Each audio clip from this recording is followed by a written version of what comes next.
The Racing Pod on Off the Ball. And you're welcome to episode 2 of The Racing Pod, our brand new show here on Off the Ball with Duggan and Johnny Ward. We're delighted to be able to bring you this new show every Friday, which will include analysis, race previews, tips, stories, interviews and crack. The first half of the pod each week will be free to air. The second part will be exclusively for members.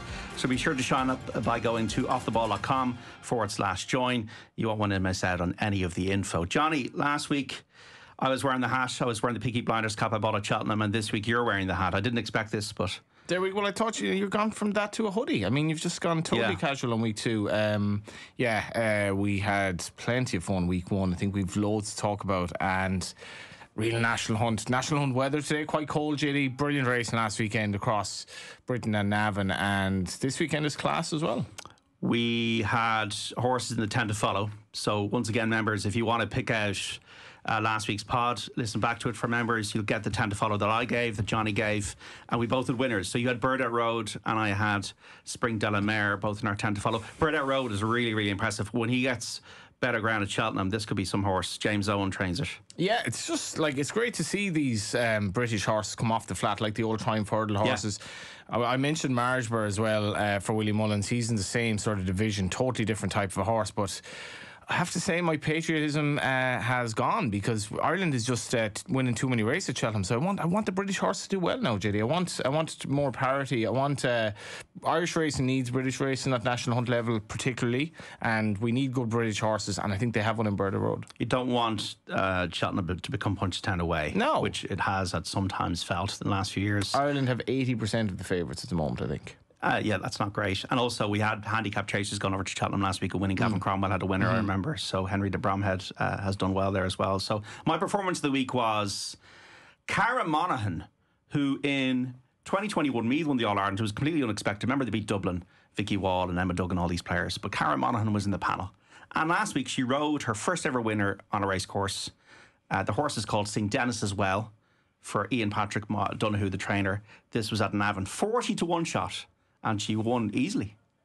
Rode very well, and her interview afterwards with Gary O'Brien was just excellent. And like, you never or very rarely get a crossover between like that level of Gaelic games and a jockey. Like, I know Keith Donoghue would probably knows Cara well from sort of the 2 yards. Gavin Cromwell's, like, he plays a bit of football. You get like Mikey Folks, he played a bit of hurling, but it's rare. It's very rare that and Cara to be playing at that level is class. And she spoke so well afterwards, so well. Great to see. Yeah, I can't really think of many links. So obviously, Mick Channon was a great footballer for England, Southampton, and then became a great trainer on the flat. But the crossover between Willie McCreary as well, like Kildare. But there's one thing being a trainer, but quite another being a jockey and managed to marry like playing sport at field level. And it's great to see. We have Rachel Blackmore, but we need more female riders in that flat and jump scene to get involved and to get winners, and it's not easy. It's very competitive. No, Katie Walsh and Nita Carberry obviously retired now.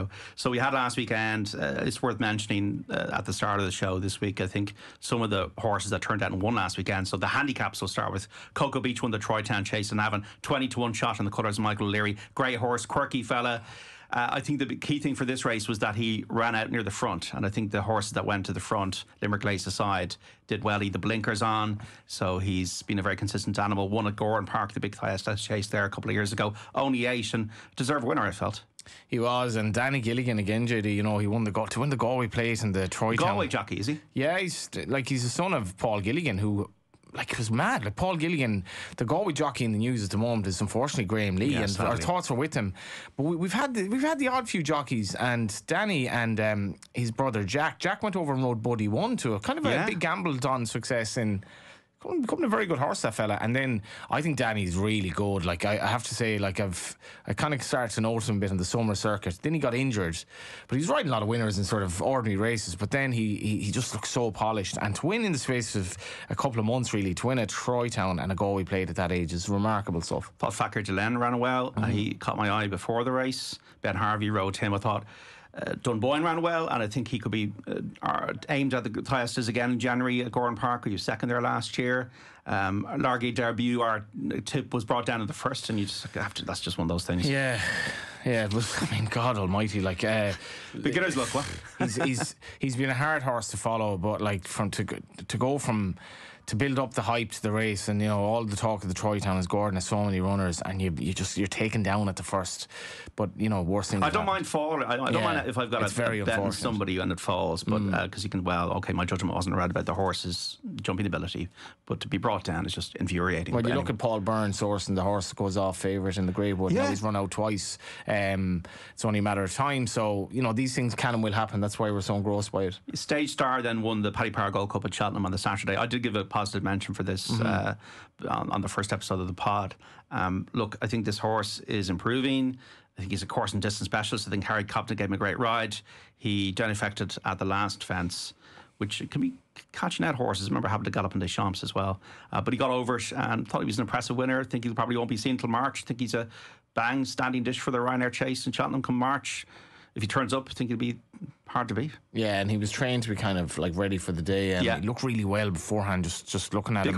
Big horse, and we'll talk about Harry Cobden not riding Braveman's game this weekend going to Ascot, but I thought he was brilliant on him, and again, I had a bit of crack with Mouse Morris afterwards. I was saying, because they did the video cam of Nichols throughout. Yes, he always does this, Paul Nichols. He's always like, come on. I said to him, I enjoyed watching Paul Nichols more when he was watching Braveman's game against Gentleman's game for the crack. But Nichols is just a great character for the game, and he's trained. He is a brilliant trainer. He's brilliant. Hasn't had the ammunition in recent years. No, remember he had it 15 years ago with 100%. He had the good horses, and Coastal Star, Mastermind, and all those horses. Denman, they were great days. I was kind of getting into racing a little bit before that, and they were great days, and they'd be taking each other on the Gold Cup and all that as well. And Stage Star is a very good horse, good performance. How do you celebrate? Are you somebody that does get animated when you're at a racetrack and you're maybe on something and you just start waving your arms around, or you start using the imaginary whip? But I've said this, I'm kind of, I can go one way or the other. Some days if you're at a festival and if you back one at a big price now, let's say we were at the festival last year, Punchestown, we probably got into it a bit, but the crowd needs to get involved. If the crowd is just stationary and not animated in the stand, it really takes away from the meeting.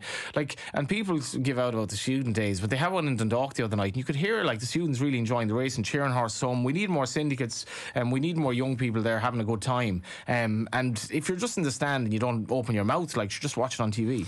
Yeah, I remember even when you're going to myself as a student to Leopardstown at Christmas, and you'd have one, and you might have a 5 round or something, a 3-to-1 shot, everything. And meant absolutely everything, because you're impressing your mates. Because you're going there, this, and then you're picking them out all day, and then you're the kind of king, and they buy a drink, whatever. Afterwards. And then as the horses kind of emerged, if you don't have your binoculars, and before the days of the big screen, they emerged coming to the last, and you could see Paul Carberry standing up on the horse that you backed, kind of travelling well. It's a great feeling. Lost my reason back in Indian Pace under Paul Tennant, young Paul Tennant, when the Galway Hurdle about 2008. It's just doing balubas in the bookies, and an old man, he must be in about in his 80s, he's just waving his stick at me just to shut up. Yeah. You got to celebrate, particularly if you have a big prize winner. Yeah, or even any winner. And sometimes it's just how it finishes as well. So Stage Star, the real whacker, was pulled up kind of disappointing. Maybe he'll bounce back as the season goes on. He's very disappointed. I put him forward in my 10 to follow. I don't know. I think in fairness to him, he was lame afterwards. I wouldn't be giving up on him. The time was good in that race, by the way. 2 mile chasers then. Facile Vega. I didn't feel he jumped that brilliantly. I'm not so sure if this horse is a natural. It's Facile Vega. Brilliant bumper horse, but I'm not so sure if he's going to be the top horse they thought he would be. He still has to reverse form Marine Nationale in that division. He's a strange kind of action, the way he actually runs. His front right leg kind of goes out to one side. It's a bit strange. But still, the engine he showed beating Henry's horse, who was second, in the pocket. The pocket was probably given a little bit of a quiet ride in a sense, and is going to improve with experience, but still slammed him, And I see he's a load of class, this horse. I do feel Willie Mullins in the back of his mind still thinks he's the next big thing. I really do. Maybe over further. I think 2.5. I think maybe next season might be the season when we see Vega. He clearly should. He should be. He could be even a 3 mile horse. So we don't. I mean, you look at these old flashy walk in the parks. You look at John Bond. What distance was John Bond on? John Bond absolutely demolished proper chasers by 9 lengths, and he and Facile Vega, the walk in the park thing, he's still getting some exciting horses. I thought he was superb in that Schlorer chase, John Bond at Cheltenham last weekend. I thought they went. I think he only just goes one way fast, and not as crazily as Undersow in the past would have done so. I thought thought the gallop was good. I thought he was slick. I think he had the race one at the top of the hill. I think Nicky Henderson said in his race and post-stable tour that he's in a good place mentally. he's had hardly any defeats. El Fabiolo obviously beat him last season, but I think the Tingle Creek, if he turns up there, will be interesting at Sandown, the big race over 2 miles. But I think John Bon is a better horse this year and beat Captain Guinness, who then won, as we saw at Ferryhouse, not Ferryhouse, but Navan. Yeah. At the 4-3 chase at Navan there last weekend. So I think it's a better 2 mile division maybe than I would have thought. I think Nergeman's out now. Shishkin's got a bit mad. What do we have in the 2 mile division? Actually, we think we've got decent horses there. Yeah, well, like, in fairness to Henderson, he said that he reckons John Bon wasn't at his best when he took on Fabiola at Cheltenham. And you'd have to sort of think he wasn't. That performance was not consistent with what he did last weekend. Like, Honor Jameen Editor de Geese and Nube Negra, they're not like superstars, but they are top level horses who have won top level races, and you can say he was fortunate to slam the 3 of them on the day. So he's a brother to Duggan. JP McManus paid 570 grand from point to point. Probably the most expensive ever paid for a horse that hadn't even run in a National Hunt race. That's how the point to point scene is. But he was a brother to Duggan, and the 570 grand turned out to be value because he's nearly all that paid back. So we have comeback kids as well. Bob Allinger and American Mike were 2 that I spotted last weekend. The Lismullen Hurdle was what Bob Allinger won. Best I've seen him run, maybe in a couple of years, Bob Allinger for Henry de Bromhead, Rachel Blackmore. First time out in the season. Asserted over a race for Zana here. Completely lost his way, this horse, especially over fences. I mean, I think he's probably a hurdle horse, but if he can continue this rediscovery of his best, he could be a Stayers hurdle horse, perhaps.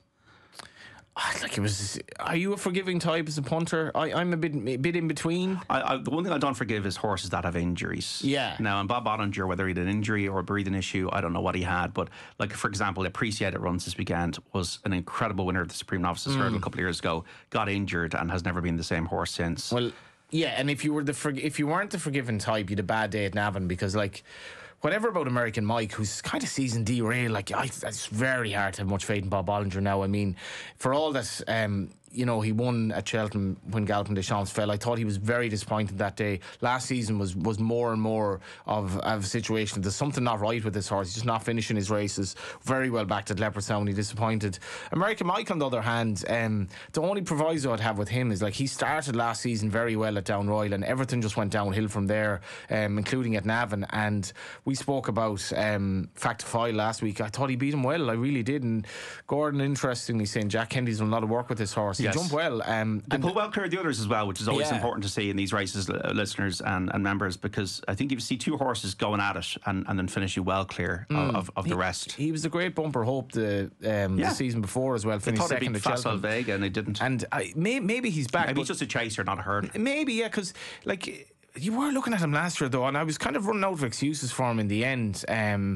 I'm fascinated to see where he and Bob Bollinger go next, because Bob Bollinger could go back over fences as well. Yeah. What trip they try to deploy. Will Bob Bollinger try to say that the stay in hurdle market in Division Ireland isn't that strong? We've so much to talk about, in the National Hunt season. Yeah, Croke Park I thought was a good performance from him. I think he could be a decent chaser for Gordon Elliott in the Michael O'Leary colours. I was at Kilbeggan in a bumper. I swear, I was at Kilbeggan in a bumper. I think I was working that day, and I was like, this horse is stunning. Like, another walk in the park, beaten in a bumper in Kilbeggan with no excuses. If you had a horse now, would you call it the most special name? Like, Croke Park feels like a special name as opposed to whatever. You say, Croke Park, like, resonates. When I was getting into racing, my first Cheltenham was 2003. You'll Never Walk Alone was running. And you're red. Yeah, that name, and I think there's a story behind that. Desi Scal, I think somebody named it, JP named it to kind of wind him up or something, because Desi's a big Man United fan. Definitely a story behind it, but these names, like, I remember wanting to call a horse Dancer from the Dance, because it's the line of a Yeats poem. How do you tell the artist from the art? And it's like, how can you tell Paul Carberry from the horse? They're almost like one is the same. And we did name a horse Dance from the Dance. Fitted in the 18 characters, just about 18 characters exactly. She turned out to be useless. You'll never walk alone. I remember John McCurk singing it it was the 7-1 winner of I think it was the William Hill handicap chase back then in 2003. He was a bit of a quirky horse. He was definitely a quirky horse. Because he was supplancy for the Supreme Novices, I think 3 years before, and Sausalito Baby. My best mate was second. You'll Never Walk Alone was third. I always had Principal Skinner in my head as my horse, but then again somebody told me, well, if you had a horse called Principal Skinner off The Simpsons, he'd probably run in Dundalk. Yeah. He probably wouldn't be going for the Gold Cup, you know. But I've got my colours picked out. Yeah. If ever. So did you pick the colours when you had your I have horses? My colours are I have colours, racing colours, green, white, and black. With a sash. Kind of like that colours. The sash? Yeah. Right, okay. Love a big sash fan. And you're not telling us. Yeah. Big sash fan. Sash my father wore. So these we'll get a horse together, JD, and we'll alternate colours every 6 months. Exactly, yeah. Well, my colours are very quirky. We'll get on to that another time. But okay, 2 races to preview before we wrap up this part of the conversation. So the Betfair Chase at Haydock on Saturday, 3 o'clock, folks. Brave Man's Game, Protector Ash, Royal Pagaille and Cork Rambler are the 4 horses in it. Brave Man's Game has always been best fresh. Harry Cobden doesn't ride him. Question marks over the ground at times, but more of a relaxed hold-up horse these days. Darryl Jacob rides him. Wasn't fit or Weatherby. Over 100 grand for the winner of this race. A Gold Cup second, a King George winner. The reason why I think they're going for this race with this horse is the 100 grand and feeble enough opposition. Do you agree?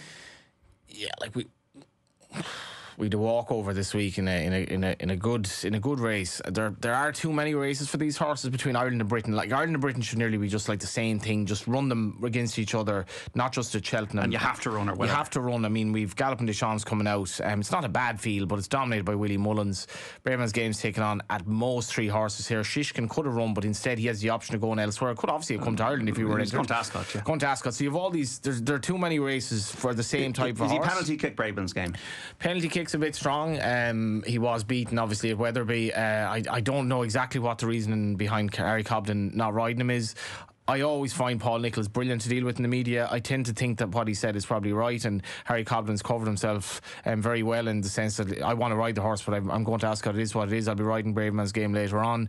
Gentleman's Game just kind of, I think maybe he just did him in terms of fitness, and he's a good horse. Like he's a good horse, and he's up and coming.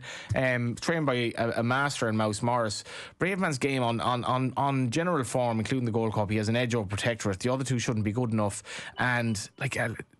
He's Protectorate has a wind up as well. He won the race last year, but that was the race in which A Plutarch flopped. A Plutarch was 1-2 and pulled up on all known form, fitness edge, and the ground isn't desperately bad. I wouldn't say a penalty kick, but he should win. Royal Pagaille is a Haydock specialist, but the Grand National is a plan for Vinicius Williams, runner at the top level, 14 lengths behind Brave Man's Game, the King George. Cork Rambler, we know once again the Grand National plan. Is he going to improve that much? £13 off Brave Man's Game in the ratings, only 5th at Kelso last time out. For me, Brave Man's Game, I think it's the 100 grand. I think it's the opposition. I think that's why they're going here. Otherwise, I think they would have gone straight to the King George at Kempton. I think he'll win the Betfair Chase at Haydock on Saturday, 3 o'clock. Then the John Durkin Chase preview. Punchestown Sunday at 2:30. 6 runners: Gallop and Deschamps, Appreciated, Asterion Forlange, Blue Lord, Faster Slow, and Statler. You're the Waldorf of this conversation, Johnny. So Gallop and Deschamps. No reason why he won't win this, is it?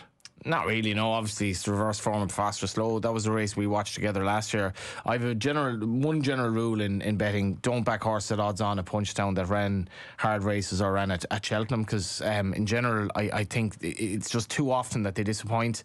And for all of that, it was not that Gallop and Deschamps ran badly. He was beaten by Faster Slow on the day. He was kind of ridden. I think he was ridden by JJ Slevin that day just to kind of finish as best he could and see what happened, to see if the race fell apart, which it did. He was hammered. Early on last season, he'd probably been trading for handicap at Cheltenham, in which he finished second to Cork Rambler, one of the strongest handicap forms you'll ever get. Gallop and Deschamps is generally flawless. Willie's horses are flying it. He's what is he now? He's still only 7. So he's not an old horse. I think he'll make all. Willie has everything bar Faster Slow in the race. Yes, so he won by 13 lengths last year. Faster Slow at 21 lengths behind him. Gallop and Deschamps. I think he's actually more visually impressive over this trip. He glides around, he jumps super. I think in a 3 mile or 3.25 mile race, I think Paul Cannant has to ride him kind of differently. I think one can put a line through the Punchestown race. It's so hard to do it, as you say. Bear in mind now, he was 4-11 at Punchestown, and if he hadn't run in that, you're now getting 1-2 to win what is really a lesser race here. It is always fences, though. You can never know over fences. But one of the best horses I think we've seen in recent years is Gallop and Deschamps. I think he's an airplane. I'm just going through the others. You mentioned Faster Slow. I don't think this is the plan. I don't know if Martin Brassel knows if this is a Gold Cup or a national horse. That's the first thing. Statler was pulled up in the Gold Cup, hasn't been seen since. I don't think he's fast enough.